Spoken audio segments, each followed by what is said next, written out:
And it seems like a lot of your brand and a lot of your popularity is linked to the fact that you're a very big advocate of personal responsibility. From the shows that I've seen, a lot of what happens, people come in, they don't want to take responsibility for what's going on in their life. They don't want to take responsibility for their choices, and you kind of tell them that they need to take responsibility for those choices.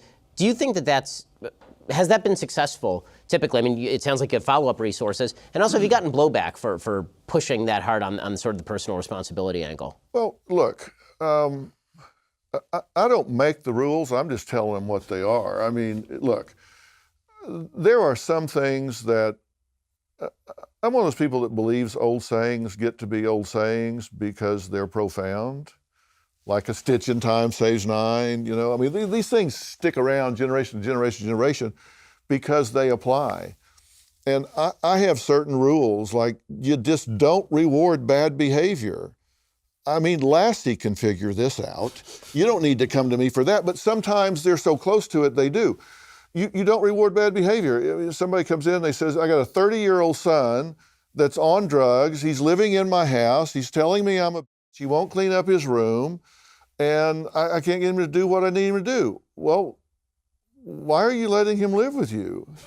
Why are you buying him a new cell phone? Why are you paying all of his car payment and insurance? And he's calling you I mean, to me, that just seems simple. You're rewarding bad behavior, and then you're asking me why he does it. Why wouldn't he do it? You're requiring nothing of him. So, of course, he's going to do that. Some words get so overused, they lose their meaning, like enabling. You say, oh, well, you're an enabler. People don't really stop and think what that really means. It's used so much it loses its meaning. Enable means I'm making it possible for him to do what he's doing. And if I stop making it easy for him to do what he's doing, then again, old saying, necessity is the mother of invention. If he has to find a new way to live, then he'll find a new way to live. I mean, so I think sometimes when I'll set a parent down and say, look, let's face it, you're doing what you're doing to make yourself feel better, not to make your addict child healthier, because it's not making your addict child healthier. You're actually doing this so you're not anxious about them being on the street. So don't kid yourself, you're doing this to help them. You're doing this so you don't lay awake at night. You would rather enable them and have them high in their bedroom than worry about them being on the street. So you're doing this for you, not them. You're being selfish, and you're crippling them at their expense to make yourself feel better. Now, they don't want to hear that, but is there any other way to see it? And so I tell them the truth. And usually, once they wrap their head around that, then they say, I never thought of it that way.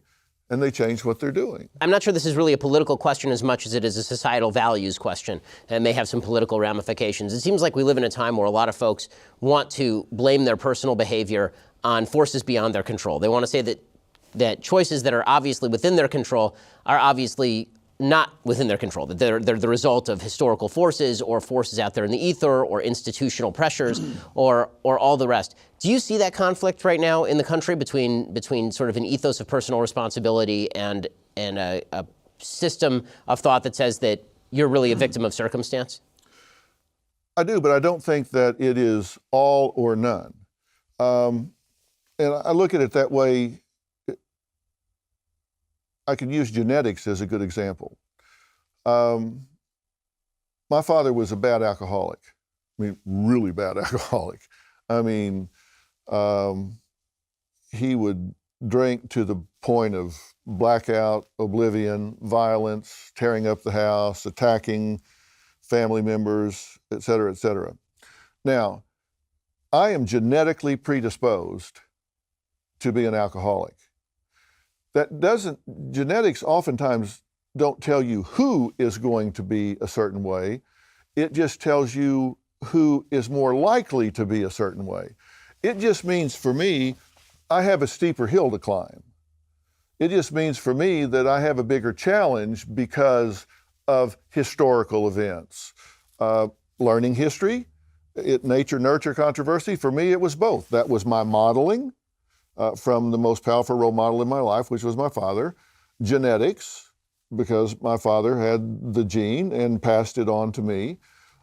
So do I have a history that predisposes me to a certain thing? Yes.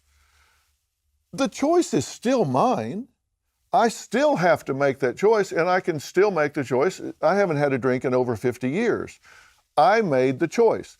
Was it harder for me to make than somebody that wasn't genetically predisposed? Yes, it was harder for me, but I still have to make it. And if you have a historical precedent that puts you at a disadvantage, okay, I can understand that argument. That just means it's harder for you to do what you need to do, but it is still up to you, because you can't, not even God can change what has happened. The past is over, the future hasn't happened yet, the only time is right now, and the only question is, what are you going to do?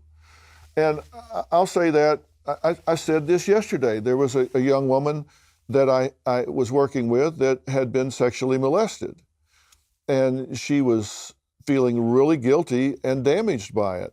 And I said to her, let me be clear, you have zero accountability for what happened to you when you were 8 and 9 years old. Zero. Don't feel guilty. I don't even care if you think back and think, I actually enjoyed it sometimes.